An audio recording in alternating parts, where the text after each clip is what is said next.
Moikka ja tervetuloa katsomaan mun webinaarin tallennusta. Mä heti etsin täältä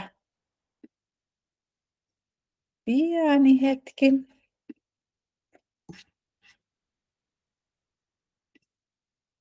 Materiaalin ja noin voidaan starttaa. Hei, mä oon Katja Simula ja miksi mä oon täällä teille tänään kertomassa on se, että mä haluaisin kertoa, mikä on ollut mun matkalle todella merkityksellistä. Mä oon 3-4 vuotta etsinyt vastausta yhteen tiettyyn kysymykseen, miten löytää se oma ammatillinen suunta ja luoda siitä ura ja menestyä ja vaurastua siinä. Ja se onkin meidän webinaarin aihe tänään.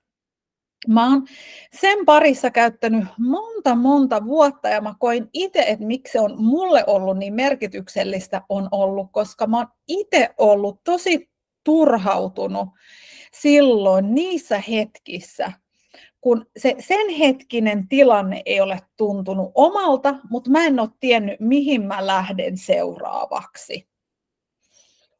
Ja sitten mä oon tosi paljon taas toisaalta kuullut sellaista keskustelua, että finding your purpose, että pitäisi löytää, että jokaisella ihmisellä on joku yksi tällainen purpose, joka pitäisi löytää. No mä en usko siihen itse heti alkuunkaan, koska oman kokemuksen myötä niin mulla on ollut jo parikin erilaista suuntaa, josta mä oon itse seurannut omaa uteliaisuutta ja intohimoa. Eli se voi muuttua ja kasvaa tässä niin kuin me kasvamme ja muutumme. Ja mä rehellisesti sanottuna mä koen, että elämän tarkoitus mulle on tosi selkeä ja yksinkertainen. Se on kasvu. Meidän kuuluu kasvaa ja kehittyä, ja se, joka on ollut tosi vahvasti meillä joskus aikaisemmin, ei välttämättä enää ole enää nyt. Ja mitä se on sitten tulevaisuudessa, niin se kasvaminen, se on yhtä luonnollista mulle kuin hengittäminen, niin myös se ammatillinen kasvaminen. Mennään siitä, muutama tosiaan jo tuossa nimeni jo esittelin, eli Katja, mutta kuka mä oon ja mikä se mun polku on, niin kerron siitä muutaman sanan alkuun. Mä oon 3 lapsen äiti, vaimo, asiakkuusjohtaja, osakas, sivutoiminen yrittäjä, intohimoinen liikkuja ja henkisen kasvun rakastaja. Ja nyt tarkastellaan sitä mun ammatillista polkua, niin parikymppisenä se oli ihan selkeä. Mun suurin intohimo ammatillisesti oli muoti. Ja mä opiskelin sitä alaa ja pääsin tekemään tämmöisen kansainvälisen maahantuontimuotifirman niin kuin assariksi, jossa sitten olin 8 vuotta ja kasvoin sieltä viimeisempänä naisten muodin ostaja Suomen ja Baltian tavarataloille. Se oli mun unelmien täyttymys, 8 vuotta. Kuten muillakin, niin vanhempainlomat on sellaisia niin kuin todellisia pysähtymispaikkoja miettimään ensinnäkin, että kuka mä olen ja mitä mä haluan ja mihin suuntaan kun mä tästä palaan työelämään, niin haluan mennä. Ja minkälaista uraa mä haluan rakentaa. Niin oli mullekin ja siinä aikana mä huomasin, että se, mikä oli ollut totta parikymppiselle Katjalle, ei enää vastannut siihen hetkeen. Mä sain kiinni itteni, että mä puhuin kyllä, että tämä muoti ja nämä on mun intohimot. Mä en enää uskonut oikeasti siihen, mitä mä sanoin. Mä huomasin, että ne oli pelkkiä sanoja, että se tunne ja se palo oli lähtenyt siitä hommasta pois. Mä aloin sitten tekemään, että äitiysloman aikana mä aloin menemään erilaisiin naisverkostoihin, ammatillisiin verkostoihin, jossa pystyi tämän aiheen parissa sparraamaan. Silloin oli ainakin sellainen kuin Driven Woman oli yksi. Sitten mä kontaktoin ihmisiä linkkarissa, jolla oli kivan näköinen profiili, ehkä sellaista, mitä itse halusi ammatilliselta suunnaltaan. Pyysin heitä lounaalle. Ja mä ajattelin, että voitko kertoa sun matkasta ja mitä siihen on kuulunut. Ja kaikki aina lähti. Vaikka mä verkostoidun ja tapasin muita ihmisiä, niin oikeastaan mä tein sitä matkaa itseeni. Ja se, mitä... Katsotaan, että siellä on äänet. Hyvä. Se, mitä... Sitten mä olin valmis tekemään jotain muuta, mutta se ei ehkä löytynyt vielä sen vanhempainloman aikana. Taloudellinen tilanne pakotti mut palaamaan takaisin työpaikalle, mutta mä olin tehnyt jo näitä toimenpiteitä ja mä olin vähän alkanut jo viidakkorumpu toimimaan ja mun ystävä kysyi, että hei, on tämmöinen startup-yritys, vaikuttajamarkkinointia kasvamassa ja he hakee sinne henkilöä johtamaan asiakkuuksia ja tekemään myyntiä, että kiinnostaisiko. Ja mä en ollut koskaan ajatellut, että mä lähtisin media-alalle, mutta toki vaikuttajamarkkinointihan mua kiinnosti. Sitä mä olin jo tehnyt silloin edellisessä. Mä päätin, että kun mä en enää tuntenut sitä paloa siihen nykyiseen, mä ajattelin, että nyt on aika hypätä ja ehkä vähän tuntemattomaan ja alkaa rakentaa jotain uutta. Ja se matka asennemedialla tosiaan, mä olin ensimmäinen palkattu vakituinen henkilö siellä ja saatiin alkaa yhdessä rakentaa sitä tiimiä ja sitä kulttuuria, mikä rakentui siinä matkan aikana. Se oli niin erilainen toimintaympäristö, että se herätti mun uuden uteliaisuuden, joka tuli sitten yrityskulttuureihin, kasvaviin yritykseen, johtamiseen, ihmisen motivaatioon. Niin se herätti siellä, tässä jotain liikahtaa. No kuten mä oon aikaisemminkin, jos mä jonkun uteliaisuuden herätän itsessäni, niin mä alan toimimaan aina samalla tavalla. Mä lähden opiskelemaan, mä haluan oppia siitä lisää, mä haluan löytää ja ahmia siitä tietoa, jota mä voin viedä käytäntöön. No mä lähdin opiskelemaan, mä opiskelin aluksi positiivista psykologiaa, johtamista ja liiketoimintajohtamista, HR alkoi kiinnostaa siinä. Musta kasvoi esihenkilö, myöhemmin siitä aloin rakentamaan meidän kasvavan yrityksen HR. Ihan tyhjästä, keskityin erityisesti ihmisten osaamisen kehittämiseen. Otin HR-roolin vastaan, musta tuli osakas ja johtoryhmän jäsen. Tämä vei mut mennessään ja mä huomasin, että mä aloin myös vapaa-ajalla mentoroimaan naisia.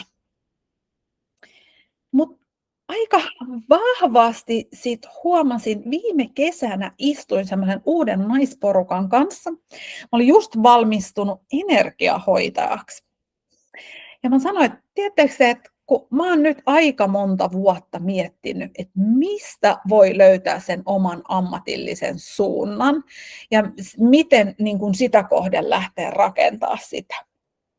Niin miten mä en ole vielä sitä keksinyt? Mua vähän turhautti. Ja mä sanoin niille naisille silleen, että mä tiedän, että I'm meant to be more, mutta mikä hemmetti se on?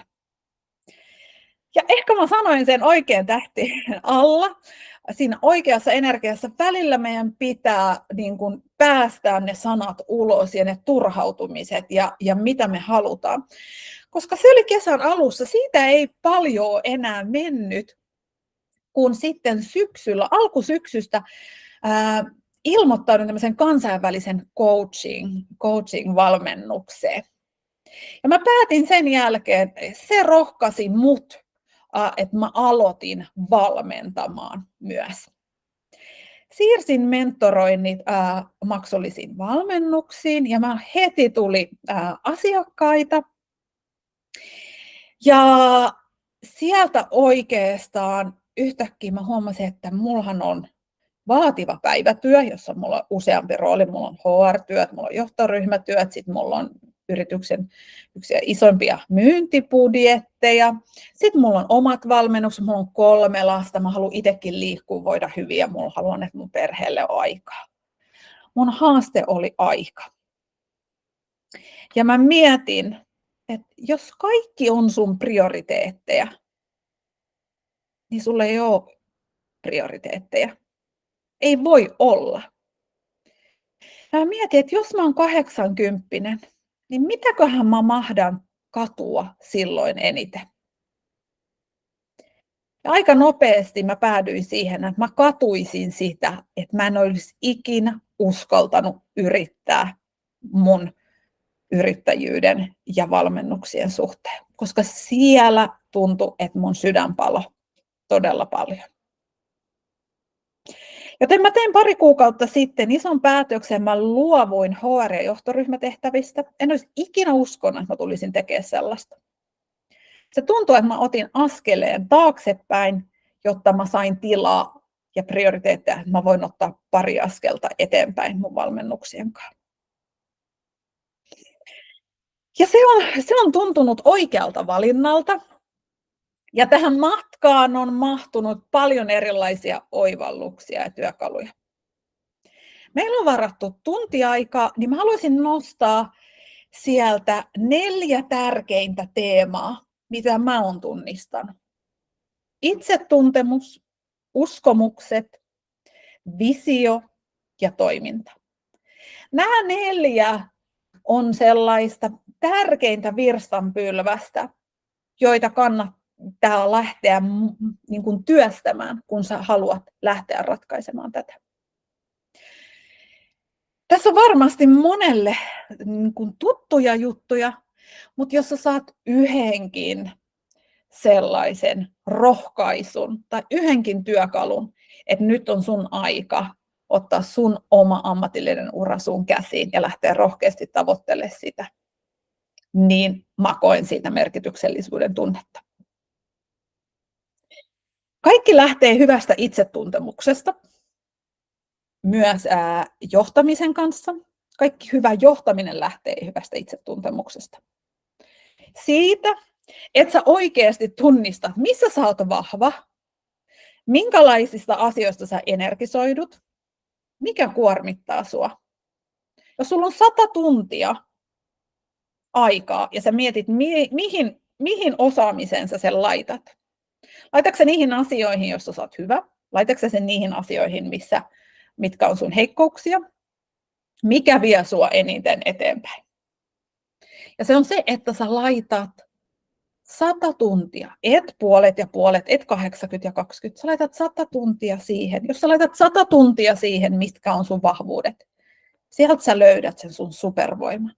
Sä pääset isoja harppauksia eteenpäin. Jos sä laitat vaikka tunteja niihin, mitkä on sun heikkouksia, jos sä kehityt niissä, mutta tuleeko niistä koskaan? Sä voit ehkä tulla keskinkertaiseksi.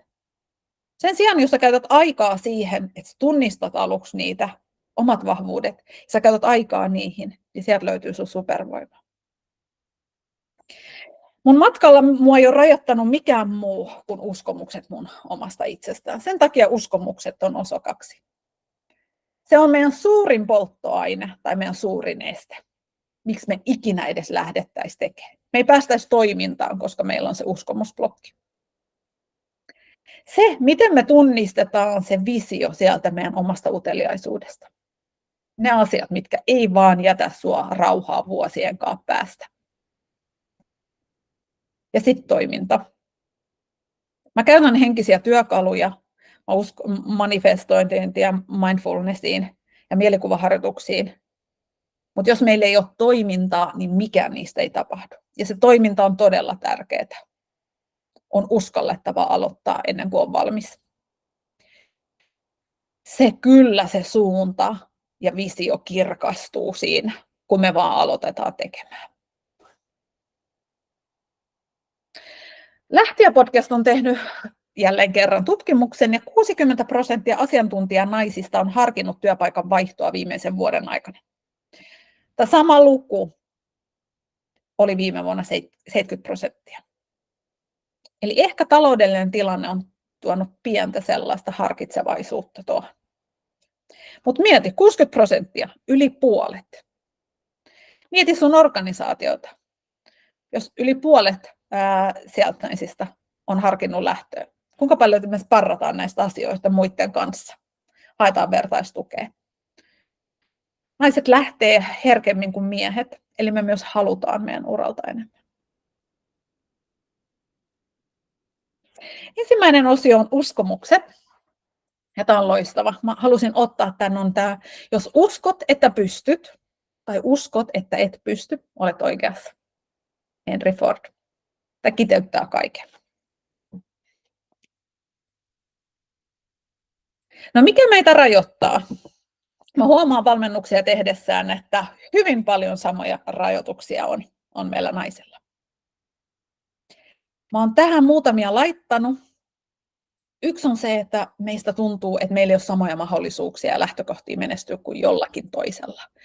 Me nähdään jotenkin ne, jotka on menestynyt jotenkin ihmeellisenä, että ne ei edes tyyliin ole ihmisiä, jotka ovat superstaroja tai joku, no totta kai se pystyy. Mä huomaan itsekin, mä mietin, että työelämässä tai sitten niin kuin somesta kun katsoo, että okei, no joo, toi on noin upea, mä nostan sen korokkeelle, tietämättä, kuinka paljon sillä on osaamista, miten paljon se on sen parissa tehnyt. Se voi olla, että ainut ratkaiseva, erottava tekijä meidän välillä on se, että hän on aloittanut aikaisemmin. Hän on uskaltanut ottaa sen tilan ja tehdä itsesi näkyväksi siinä ammatillisessa osaamisessa. Tai sitten me pelätään muutosta ja koetaan se turvallisuutta, että okei, tämä ei ole ehkä se meidän viihtyisin tila, mutta ainakin me tiedetään, mitä me saadaan ja pidetään kiinni siitä easy life. Mä olin yhdessä verkostointitapahtumassa ja yksi daami tuli sanomaan mulle, että Katja, että mä en viihdy mun työssä ja en mä pääse käyttämään siellä mun vahvuuksia, eikä se millään tavalla niin kuin mun intohimon kohteisiin liity. Mutta mulla on hyvä palkka ja tää on ihan helppoa toteuttaa niin kuin tämä elämä. En mä viitti lähteä niin kuin värisyttämään tätä ja rikkomaan. Tämä on niin helppoa, mutta en mä tässä nauti. Ja silloin mä sanoin, että okei, niin pitkään kun se tuntuu tolta, niin sen pitää pysyä. Sun pitää tuntea tarpeeksi kipua, jotta yleensä lähdetään tekemään muutosta. Pelätään niin paljon epäonnistumista, että se estää meitä yrittämästä. Mä en edes hae tuota työpaikkaa, se on aivan liian isot saappaat mulle. Mä alan tekemään tollasta. Mitäköhän sekin ja se ajattelee, jos mä tekisin ja tollasta ja sitten mä vielä epäonnistuisin. Aliarvioidaan tosi paljon sitä omaa osaamista. Että jos sitä osaamista ei ole, niin siinähän aliarvioidaan sitä, minkälainen mahdollisuus meillä on oppia, kehittyä, koska elämähän on vaan kasvua. Me helposti verrataan itseämme toisiin ja muihin, vaikka se sun osaaminen, se sun matka on sellainen uniikki yhdistelmä, mitä muilla ei ole. Tullaan sokeaksi sille. Uskotaan olevan riippuvaisia ulkoisista tekijöistä. Tämä on niin mun mies. Hän aina sanoo, että jos hänellä olisi tosi paljon rahaa, että hän eka tarvii sen taloudellisen vaurauden ennen kuin hän voi alkaa toteuttaa itseänsä ja tekemään niitä asioita, mitä hän vaikka ammatillisesti haluaisi. Eihän se mene noin. Mehän voidaan alkaa tekemään jo nyt niitä asioita. Mutta joku jää kiinni siitä uskomuksesta, siitä, että se ei ole mahdollista ennen kuin meillä on se taloudellinen vauraus. Tai pelätään menestymistä, koska sehän on iso muutos. Jos sä menestyisit työelämässä ja kipuaisit korkealle, tai on se sun oma sivuyrittäjyys tai yrittäjyys, jos sä menestyisit siinä, mitä se muuttaisi meidän lähipiiriä? Mitä ne ajattelis? Mitä sä ajattelisit itselle, jos sä saisitkin sen kaiken menestyksen, mitä sä ajattelet? Vaatisiko se sulta jotain erilaisia tekoja ja toimintaa? Se on taas iso muutos. Mun oma uskomus on ollut pitkään siinä, että mä en voi olla yrittäjä. Mä en tule yrittäjäperheestä, mun ei ole vanhemmat yrittäjiä. Mulla ei ole mitään kosketuspintaa yrittämiseen. Se on tuntunut aina tosi pelottavalta. Ei missään nimessä, että palkkatyö on turvallinen vaihtoehto mulle. Eihän sieltä yrittäjyydestä, siitä ei saisi rahaa. Ja tämä on rajoittanut, tai mä en ole edes antanut itselle mahdollisuutta ajatella mitään muuta. Se on ollut niin iso blokki, että mä en ole edes pystynyt ajatella mitään muuta. Kunnes mä menin asennemedialle. Ja mä käyn läpi tuolla myöhemmin, että mitä asiat vaikuttaa muutokseen. Ja yksi on se sun ympäristö.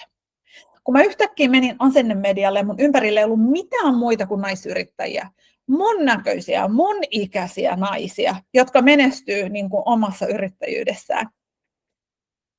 Niin mä ajattelin, että jos noi pystyy, niin miten mä en pysty? 6 vuotta mä oon kuitenkin ollut tässä ympäristössä, että aika paljon se on vaatinut. Mun isä sanoi mulle 5,5 vuotta sitten, hän on jo eläkkeellä, että Katja, että hän halusi aikoinaan yrittäjäksi. Hän kävi yrittäjäkurssin ja hänellä oli yritysidea, mutta hän ei ikinä uskaltanut lähteä. Hänen uskomuksensa rajoitti häntä. Ja mä olin vaan, oi hemmetti. Mä en ole toi sama ihminen eläkkeellä, kun mä ajattelen, että mä en uskaltanut tehdä sitä. Ja katuisin sitä jälkikäteen. Mä en ole se. Mä päätän toimia tänään eri tavalla. No miten niitä uskomuksia sitten murretaan? Ja miten mä oon murtanut niitä mun omia uskomuksia? Muuttamalla ympäristöä. Mutta miten saadaan erilaista toimintaa, että lähtee tämä blokki pois? Mä haluan kertoa teille yhden henkilökohtaisen tarinan. Mä toivon mun mies ymmärtää, että mä jaan tämän. Tämä on henkilökohtainen tarina, vaikka mä käytän sitä muissakin ammatillisissa ja tilanteissa. Miksi mä haluan kertoa jotain näin henkilökohtaista, on se, että tässä oli niin iso muutos. Mä pystyin 16 tunnin sisällä päätymään ihan erilaiseen lopputulokseen ja toimintaan vain muuttamalla mun omia ajatuksia. Mä oon ollut mun miehen kanssa noin 20 vuotta. Ja niin kuin tiedätte, että avioliittoon kuuluu ups and downs ja erilaiset vaiheet. Niin avioliittoon kuin seksielämään. Ja lapset on ollut pieniä pitkään ja viime kesänä tosiaan meillä on ollut pitkään sellainen vaihe, että meillä ei ollut seksiä. Meillä oli nuori lapsista nukkuu meidän sängyssä ja ei ollut siihen tilaisuutta ja pikkuhiljaa sä huomaat, että sä et edes kaipaa ja sit tulee jo tosi iso kynnys siihen lähteä, vaikka tuttu kumppani, oot tehnyt sitä iät ja ajat. No, mä sain meidän työpaikalta lahjakortin The Pääroon. Ja mä ajattelin, että ihana, nyt me karataan kahdestaan tommoselle ihanalle viikonloppureissulle. Ja ei lapsia, ei mitään häiriötekijöitä, vaan me kahdestaan. Ja mä näin ja mun mies pakkaili laukkuun. Sinne tuli kondomia ja liukkaria. Mä oon, oh my, nyt on todella tosi kyseessä. Ja mentiin Pääroon ja vietettiin ihana päivä, ihana illallinen siellä. Ja nyt mä olin illalla, että okei, nyt sitten koittaa. Ja mulla on näin iso betonimuuri, henkinen betonimuuri mun tässä edessä. Mä olin vaan, ei, mä en pysty. Mä en vaan kerta kaikkiaan pysty. Mä en halua ja mä en pysty. Se ei ole kiinni siitä, että mä en olisi seksuaalinen ihminen, mutta kerta kaikkiaan pysty. Mun mieli ei ole siellä ja mä en niin kuin kykene. Ja mulla ei ole mitään selitystä. Mulla ei ole päänsärkyä, meillä ei ole häiriötekijöitä, meillä ei ole mitään. Mä en sano mun miehelle, että mä oon pahoillani. Mä tiedän, että mulla ei ole mitään selityksiä. Mulla ei ole mitään tekosyitä. Mutta mä en pysty. Enkä mä tiedä miksi. Mutta voidaanko me vaan nukkua tää yö? Ja tietysti mä näin, että hän oli pettynyt, mutta minkäs voi. Nukuttiin sitten se yö ja mentiin aamulla aamupalalle. Ja sen aamupalan jälkeen mä sanoin mun miehelle, että hei, mä menen tuonne kalliolle meditoimaan, että mä tuun perässä huoneeseen. Ja mä oon harrastanut meditointia ja mä nautin meditoinnista ja mä menin siihen kalliolle ja aurinko paistoi ja mä mietin, että perhana, mitä mä teen ton asian kanssa? Pitäisikö mun mennä terapiaan? Pitäisikö mun mennä tantrakurssille? Mistä mä haen apua? Mennäänkö me yhdessä seksuaaliterapeutille? Mitä mä teen? Kun mä oon seksuaalinen ihminen, mutta tää pitää ratkaista. Ja mä mietin, että ei, että mä oon kyllä nuoresta asti juossut terapeutilta, että mulla ei ole ongelmaa puhua näitä asioita läpi. Mä voin ihan hyvin puhua täällä tai muille, mutta se ei jos ei se niin kuin ratkaise tai mulle ei tapahdu täällä shiftausta, mulla on ihan sama, kenelle mä puhun. Ja mä pohdin, että miten mä ratkaisen niin kuin tämmöiset asiat muuten. Ja mä päädyin siihen, että mä otan semmoisen mielikuvaharjoitusmeditaation. Mä olin siinä kallioilla ja mä kuvittelin, että ihanaa, että mä oon tässä turvassa ja mä rakastan itteeni ja mä voin hyvin, mä oon seksuaalinen ihminen. Ja sitten mä aloin kuvittelemaan sen tilanteen, kun mä harrastan seksiä mun mieheni kanssa siinä läpi, kuinka se hyvän olon tunne leviää jokaiseen mun kehonosaan ja soluun asti. Ja mä nautin ja voin hyvin.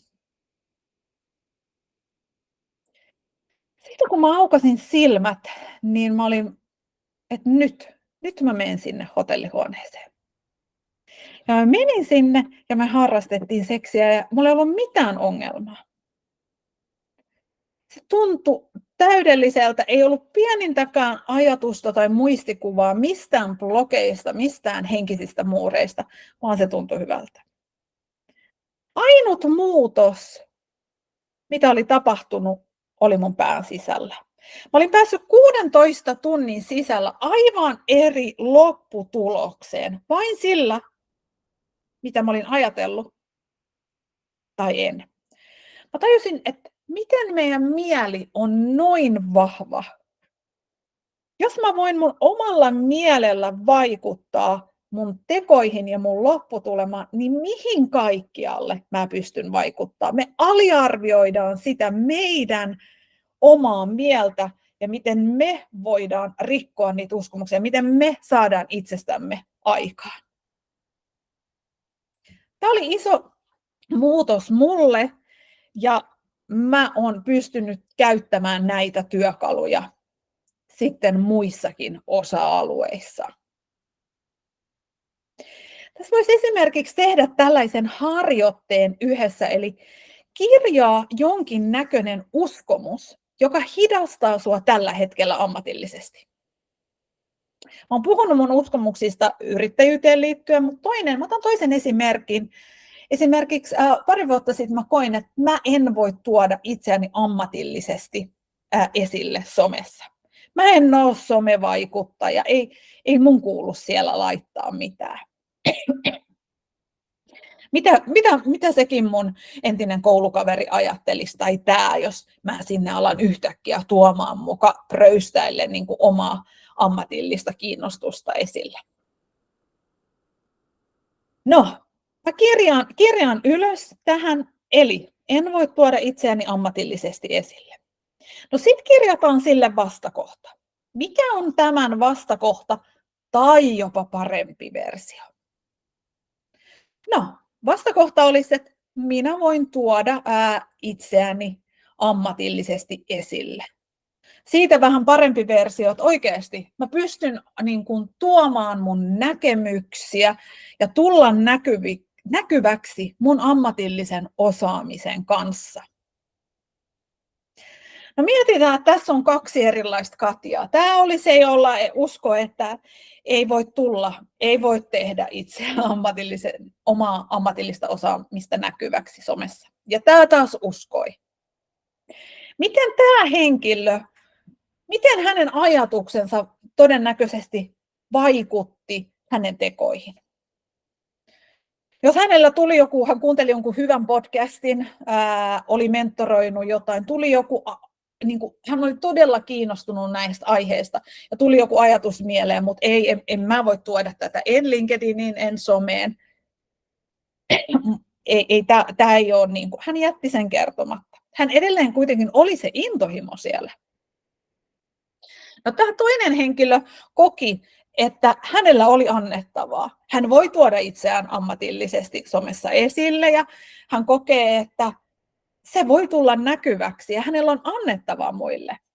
Kun hän näki jotain mielenkiintoisen kirjan tai podcastin tai mentoroi tai jonkun aha-elämyksen, hän kirjoitti sen someen tai linkkariin toisen palavereissa esille. Minkälaisiin tekoihin tämä henkilö todennäköisesti päätyi ja minkälaisiin ne tekoihin, minkälaisia mahdollisuuksia hänelle ehkä tuli? Hän saattoi ehkä verkostoitua, löytää uusia ihmisiä somesta, tärkeitä kontakteja. Rekrytoijan silmissä hänen varmasti auktoriteetti ja osaaminen näytti paremmalta. Työpaikat saattaa arvostaa sitä, että sä pystyt niin kuin tuomaan sun ammatillista osaamista esille. Tuli ehkä lisää mentoroitavia, ehkä kutsui jonnekin puhumaan. Eli todennäköisesti tämä henkilö pääsee paljon nopeammin eteenpäin kohti hänen tavoitettaan vain sillä, että hän ajattelee eri tavalla kuin tämä. Tämä ei ole hokkuspokkus, että yhdellä asiat on ratkaistu, mutta jos sä teet säännöllisesti niin sä tulet näkemään sen ison muutoksen siinä toiminnassa jo todella nopeasti.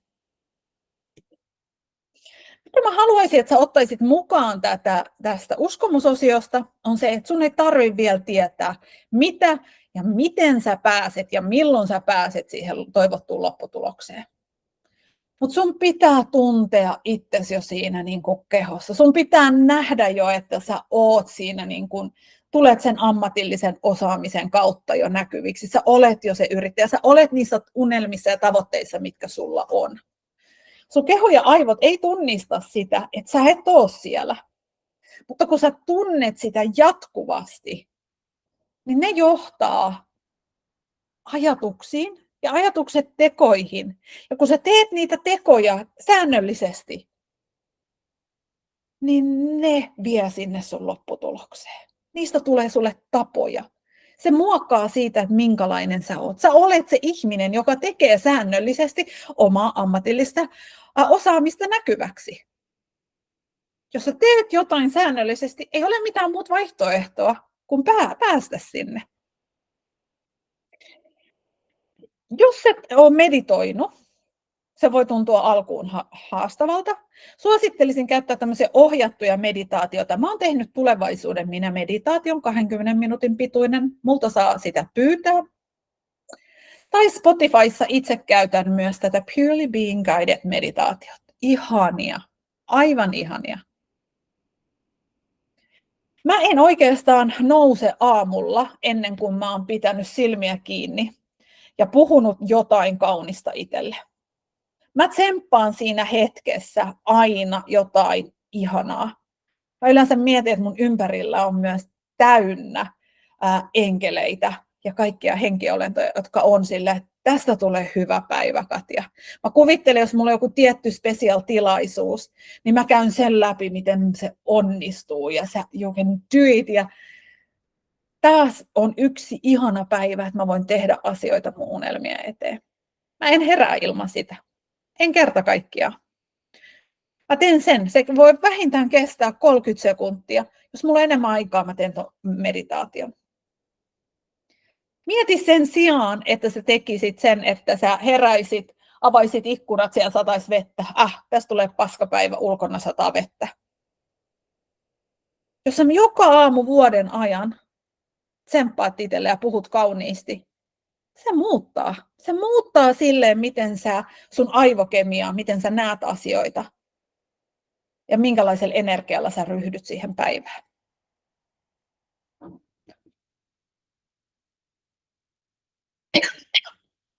Sitten mennään kakkososioon, eli visio.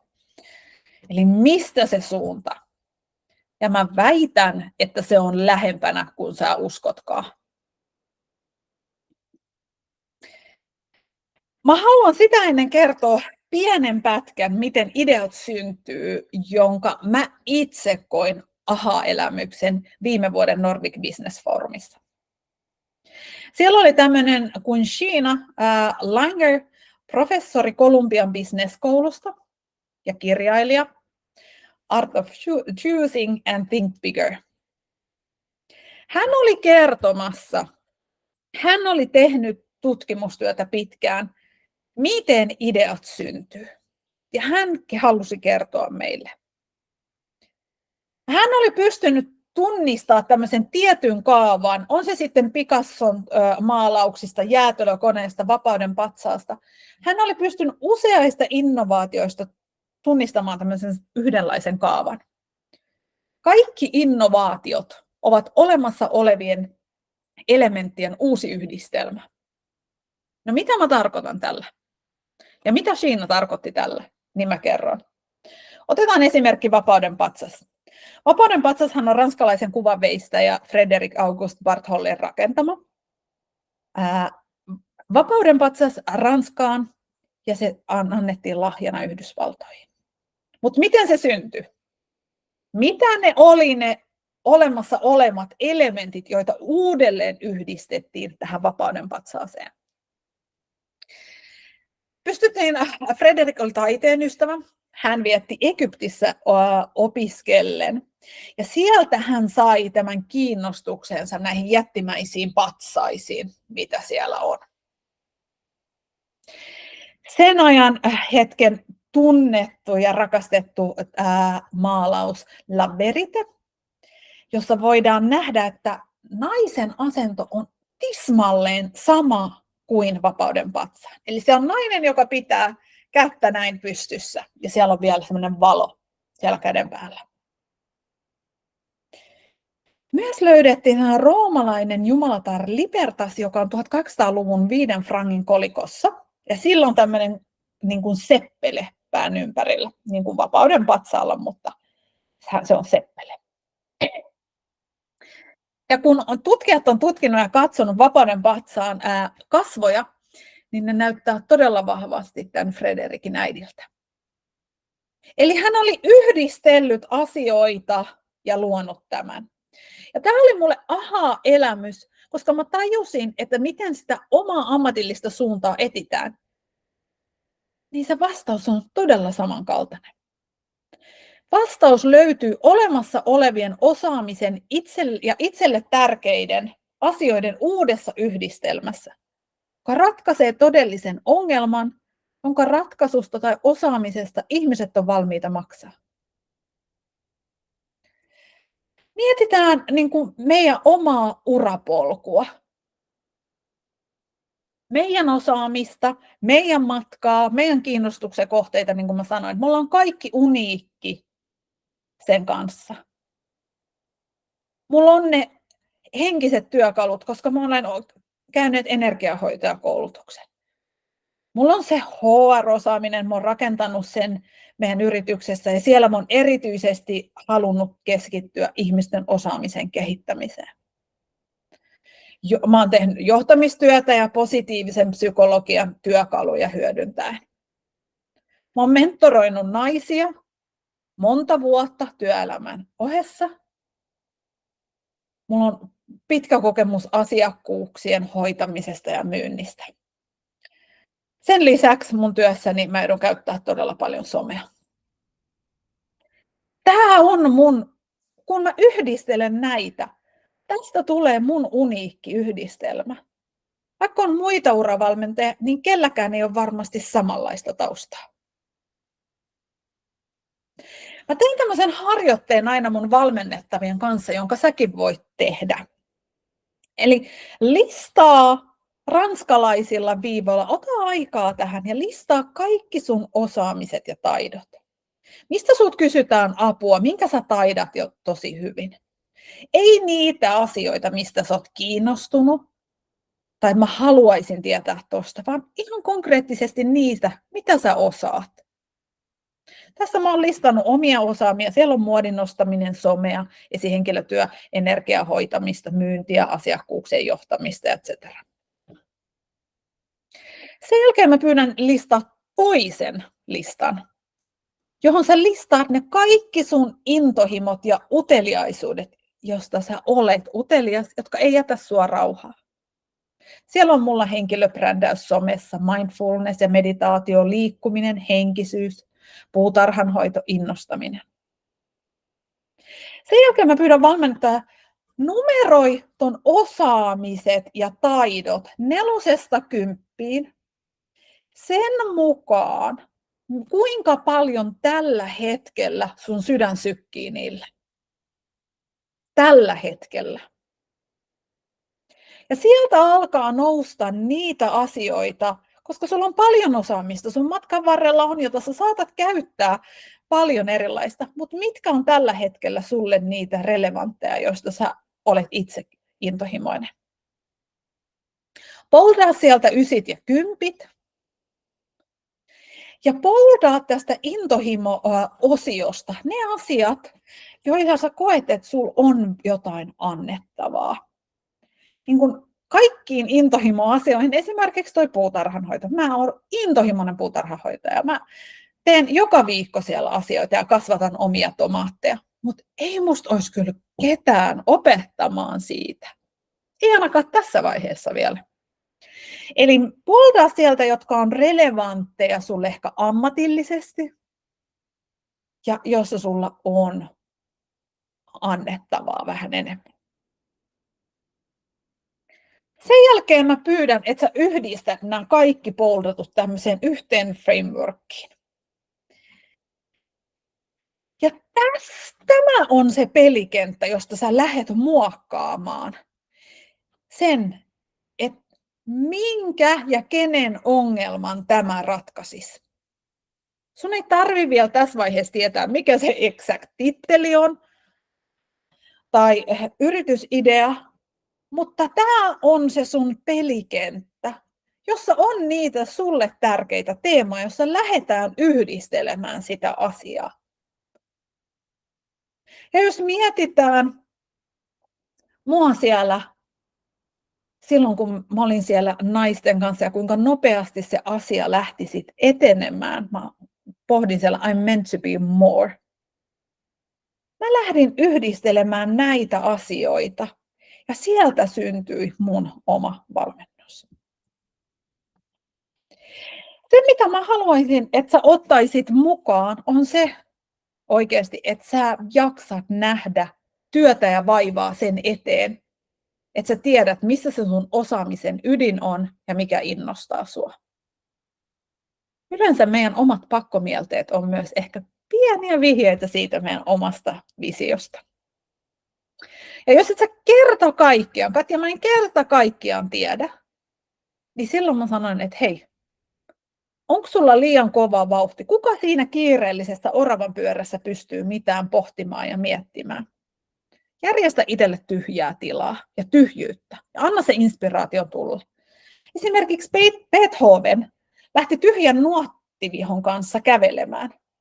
Ja kun hän käveli, niin se ideat ja luovuus alkoi tulee ja ne nuotit alkoi ja sävelet tulee.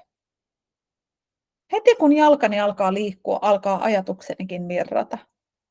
Kävelyn on tutkitusti todettu lisäävän luovuutta. Se herättää uusia ajatuksia ja muuttaa ihmisten arkea. Mä käytän tätä ihan koko aika. Ihan pienempiinkin asioihin. Jopa siihen, että mä mietin, että mitä mä postaan tällä viikolla. Niin mä lähden kävelylle ihan vaan mun ajatuksien kanssa. Se nousee sieltä. Jos et sä löydä etsimääsi, niin anna sille edes mahdollisuus löytää sut. Sitten mennään tähän todella tärkeä. Sen on kaikki tärkeitä, mutta ilman toimintaa me ei päästä mihinkään. Mutta ilman uskomuksien rikkomista niin me ei ikinä edes nähdä toimintaa mahdollisena. Vain sä voit luoda itselle sellaisen elämän, jota sä haluat elää. Mä oon puhunut tuosta jo vähän, että miten muutos toimintaan tapahtuu, ja yleensä siinä on 3 teemaa.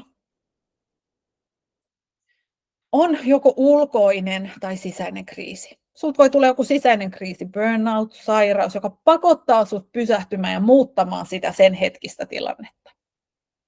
Tai se voi olla ulkoinen kriisi, tulee avioero, tulee fudut töistä. Joku ulkoinen, joka järisyttää sun niitä, että sä et voi vaan enää jatkaa, vaan sä oot pakotettu muuttumaan. Tästä mä puhuin jo aikaisemmin muuttamalla sun ympäristöä. Kun mä menin ympäristöön, jossa oli yrittäjänaisia, niin vaikkei mä tietoisesti edes halunnut sitä, niin se lähti siftaamaan mun ajatuksia. Ja se, mihin me valmennuksessa oikeasti fokusoidaan myös, on toi säännölliset jatkuvat 1% muutokset. Miksi pienet teot? Jos palataan siihen ajatukseen, kun mulla oli se 2 vuotta sitten, että mä en voi tuoda itseäni ammatillisesti näkyväksi somessa. Jos olisi pyydetty silloin jo heti jotain isoa tekemään, tee Katja webinaari, niin mä sanon, että se olisi ollut niin iso, että mä olisin vaan tuupertunut, en missään nimessä. Mutta jos sen sijaan, että mä päätin, että okei, mä alan tekemään yhden ammatillisen postauksen joka viikko. Se voi olla niin pieni, että mä voin joskus vaan jakaa jonkun podcastin tai kirjan, joka on mua inspiroinut. Se on niin pieni, että mä teen sen, koska pienikin teko on parempi se, että et tee mitään. Silloin kun mä teen sen pienen teon, mä saan onnistumisen tunteen siitä. Joku reagoi, joku saa siitä itsellekin jotain. Vitsi, että ihanaa mä uskalsin tuoda tämän esille. Mä saan onnistumisen tunteen, mä teen toisen teon, niin mä voin pikkuhiljaa niillä pienillä teoilla kasvattaa sitä. Ja päätyä siihen, että 2 vuoden päästä pidän webinaarin. Eli sulla voi olla toi iso laaja visio, toi framework, mikä me tehtiin just. Ja sä voit mennä sitä kohden. Sun ei tarvitse tietää pieniä yksityiskohtia. Usko, kun sä otat siihen toiminnan mukaan, niin se alkaa tarkentumaan koko aika. Ai toikin kuva alkaa hahmottua nyt, kun mä teen, en mä sitä noin halua tehdä, mä teen sen noin. Mutta sä et ikinä saa tietää, onko se sun juttus, jos et sä lähde kokeilemaan. Tehdään pieniä tekoja, pieniä tavoitteita. Päivä kerrallaan tehdään ne, saadaan onnistumista. Se kuva alkaakin kirkastumaan. Se onkin toi. Toi yllätti, mutta se onkin toi se mun suunta. On se sitten, että sä haluat löytää uuden suunnan, uuden työpaikan, yletä nykyisessä, aloittaa oma yrityksen, kasvattaa nykyistä, ja sun täytyy alkaa vaan tekemään. Alkaa tekemään niitä oikeita asioita. No mitkä ne on ne oikeat asiat? Ja mistä mä edes tiedän, mitä mä tiedän, mitkä on oikeat? No kysy itseltäsi tämä kysymys. Mikä sua estää ratkaisemasta ja kasvattamasta tätä? Miksi sä tulit tänään kuuntelemaan tämän webinaarin? Oliko sulla esimerkiksi, että sä haluat itselle uuden ammatillisen suunnan? No, mikä sua on estänyt sitä tekemästä aikaisemmin? Kysy itseltä. Se, mitä sä vastaat, on sun prioriteetti numero 1. Sä voit vastaa siihen nyt mitä vaan, mutta mä otan täältä esimerkkivastaukset. Sä sanot, okei, Katja, että no, mulla ei ole vaan mitään hajua, mistä mä lähden liikkeelle. Mä en vaan tiedä, mitä se on. Okei. Noniin, no sitten mä sanon, että ala joka päivä 45 minuuttia. Ala kävelemään ilman kuulokkeita metsässä, ilman puhelinta. Luo itsellesi tyhjää tilaa.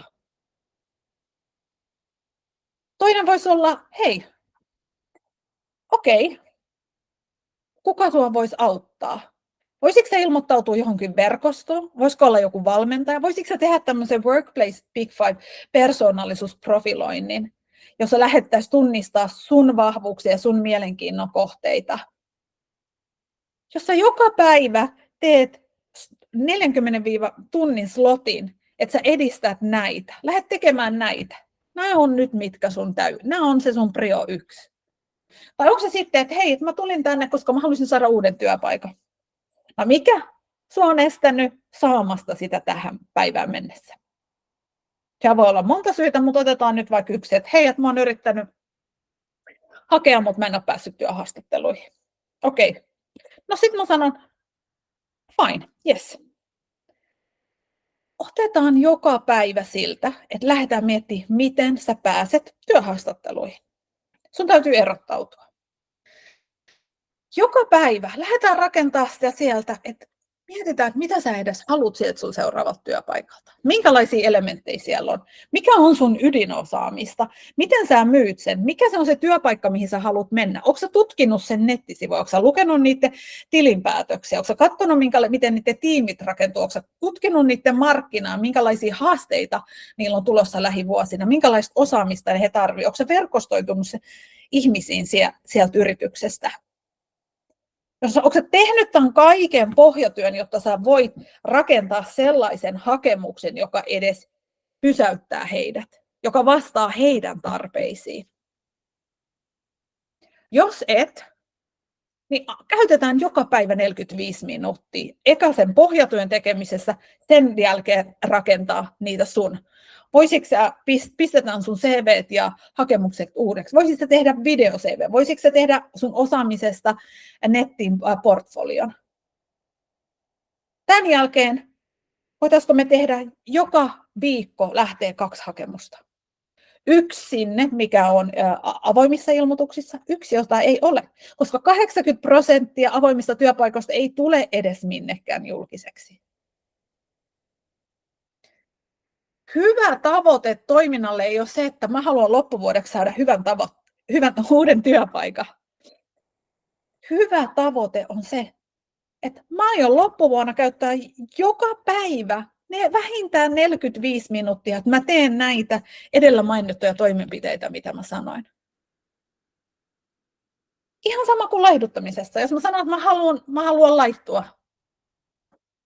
Sen sijaan laita tavoite itselle, että mä alan nyt liikkumaan joka päivä, vähintään 10 000 askelta, ja mä lisään 150 grammaa vaikka kasviksia jokaisen annokseen. Konkreettisempi. Hyvä tavoite on konkreettinen, toimintaan ohjaava tavoite. Kumpi pääsee nopeammin tavoitteeseen? Se, joka sanoo, että mä haluan loppuvuodelle uuden työpaikan, vai se, että mä käytän joka päivä 45 minuuttia näitä, mitä mä sanoin äsken? Todennäköisesti se, joka vie sen heti toimintaan. Jos sä voit tehdä 8 tuntia jollekin toiselle, niin sä voit tehdä sen tunnin itsellesi. On varmasti työlästä löytää sitä aikaa. I know, mulla on 3 lasta, valmennukset, mä haluan urheilla joka päivä. Mä haluan myös syödä mun perheen kanssa ja olla läsnä heille. Mutta mä sanon, että työläämpää on elää elämää, josta ei nauti. Tähän valmennukseen liittyen sä saat mukaan tällaisen toimintasuunnitelman. Mennään tänne. Tämä on goal mapping metodi. Löytyy ihan oma kirjakin siitä, jossa määritellään toimenpiteitä ja miten tehdään. Tähän määritellään 3 toimenpidettä.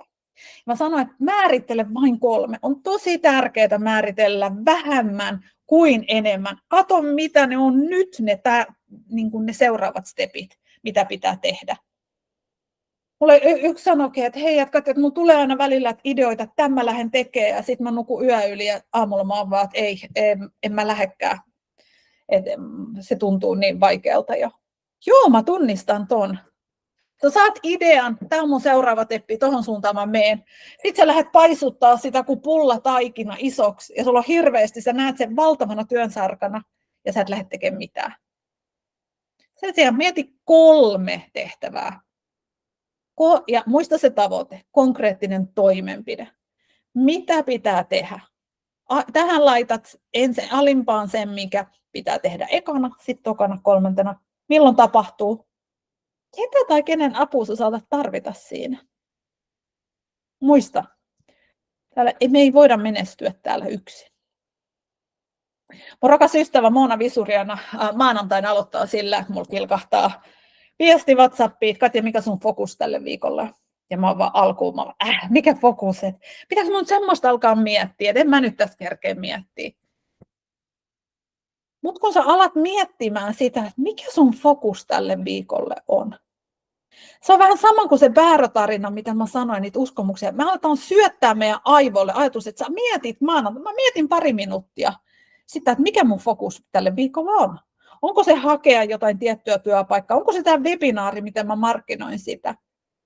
Kun mä lähden miettimään sitä, että mikä se fokus on, niin se muokkaa mun aivoja niin, että tulee maanantaina, kun mä mietin, okei, mikä mun fokus, mitä tällä viikolla pitää tapahtua, että mä pääsen taas askeleen eteenpäin.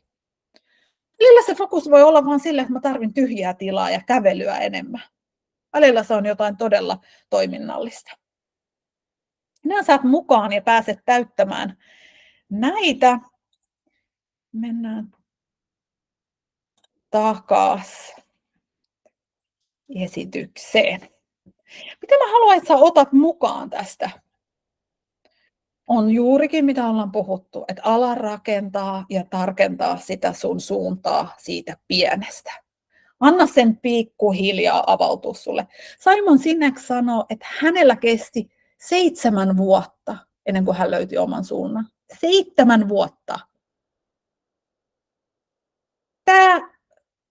Tärkeintähän tässä on, miksi mä puhun itsetuntemuksesta ja me tunnistetaan, on se, että me nautitaan siitä matkasta.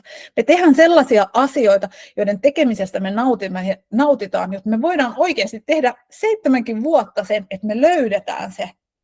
Ja sitten me tehdään sen parissa töitä. Nappaa itselle mukaan toi priolista ja mieti, mikä on sun maanantain fokus. Ja loppuun mä haluan sitten sanoa sellaisen, mä olin asiakaspalaverissa ja siinä oli asiakas ja mediatoimisto meidän. Mä kysyin asiakkaalta, onko tämä aikataulu sulle hyvä? Asiakas sanoi, että no mun täytyy katsoa kalenteria, kun mä teen vain 3 päivästä viikkoa. Ja mä olin vaan, että ei vitsi, tai 3 päivästä, että onko sulla joku kiva sivuyritys tai opiskeleksää? Ja se sanoi mulle, että ei, että hän sairastaa parantumatonta syöpää.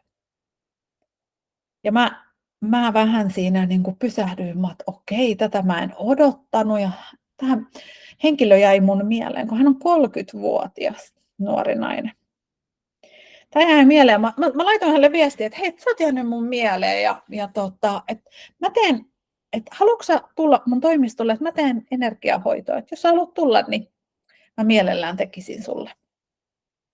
Ja hän tuli. Ja siinä mä sain ennen sitä hoitoa, niin juteltiin ja kuulla hänen matkastaan.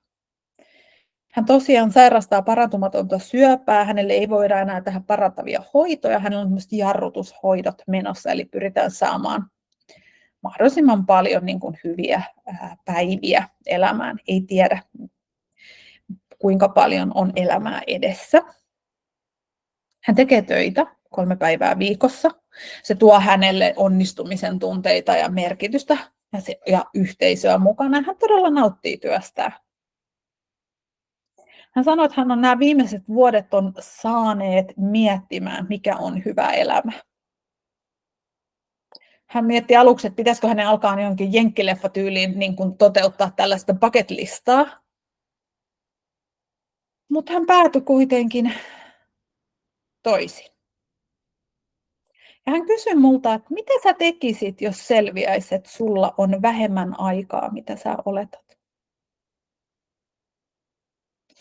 Seuraavana päivänä mietin tätä yksin kävellessä ja itkin ja kirjoittelin. Ja se oli aika pysäyttävää miettiä, elääkö sellaista elämää, mitä todella haluaa. Onko siinä parisuhteessa, missä on onnellinen, onko siinä työssään, onko uskaltanut tehdä niitä asioita, joita on halunnut.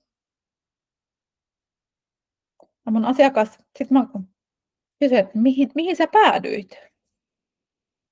Miten sä käytät, mikä on hyvä elämä? Ja hänen vinkkinsä oli todellakin niin yksinkertainen, mutta oli todella arvokasta kuulla semmoinen ihmiseltä, joka oli miettinyt sitä niin monta vuotta. Et mikä antaa sulle energiaa enemmän kuin ottaa? Käytä sun aika niihin, josta sä saat energiaa enemmän kuin se kuormittaa sua. Ja anna sille tilaa. Tuo sitä lisää sun elämään, mistä sä saat iloa ja energiaa. Jos sä saat iloa ja energiaa siitä, että te syötte perheen kanssa joka päivä illallista yhdessä, niin katso, että sulla on voimavaroja tehdä se.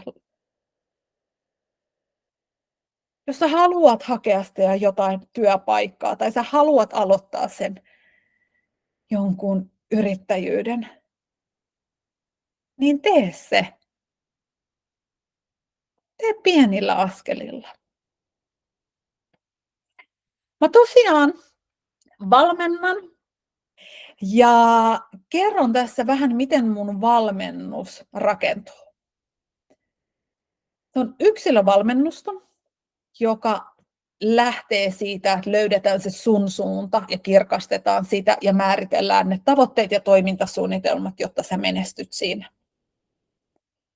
Valmennukseen kuuluu alkukartoitus, jossa se räätälöidään sun tarpeille. Mulla on ollut erilaisia painopisteitä. Joku haluaa uuden työpaikan, joku haluaa kasvattaa omaa ammatillista henkilöbrändiä, toinen taas sit haluaa yletä vaikka nykyisessä työpaikassa. Valmennus koostuu 5 one-to-one tapaamisesta Meetsin välityksellä. Tähän alkuun otetaan semmoinen laaja, kansainvälisesti arvostettu ja laadukas Workplace Big Five persoonallisuusprofilointi, jonka pohjalta me nähdään, missä sun vahvuusalueet on, minkälainen toimintaympäristö sulle toimii, ja sieltä voidaan miettiä niitä tiettyjä kohtia. Lähdetään tunnistaa sua rajoittavat uskomukset ja puretaan niitä. Lähdetään rakentamaan sitä sun visiota juurikin noilla työkaluilla. Missä sun vahvuudet seisoo, missä sun mielenkiinnot on, minkälainen framework tehdään, mitä kohdin lähdetään tekemään, ja siihen tehdään toimintasuunnitelma. Sä saat multa valmennuksen aikana koko ajan viestituen. Olen arkipäivinä tavoitettavista ja vastaan 24 tunnin sisään. Esimerkiksi mun valmennettavat, no ensinnäkin he saa CV-pohjat, me käydään kaikki läpi yhdessä. Sparraan siinä todella paljon, mutta jos ne hakee uutta työpaikkaa ja ne löytää jonkun, niin mä vastaan, että hei, okei, katsotaan toi, laita hakemus ja katsotaan, tehdään, rakennetaan sitä yhdessä. Tai jos olet menossa työhaastatteluun, niin mä oon tehnyt parikin kertaa, tai eri pitchauksiin, niin mä oon haastatellut alkuun ja saadaan vähän varmuutta ja rohkaisua siihen.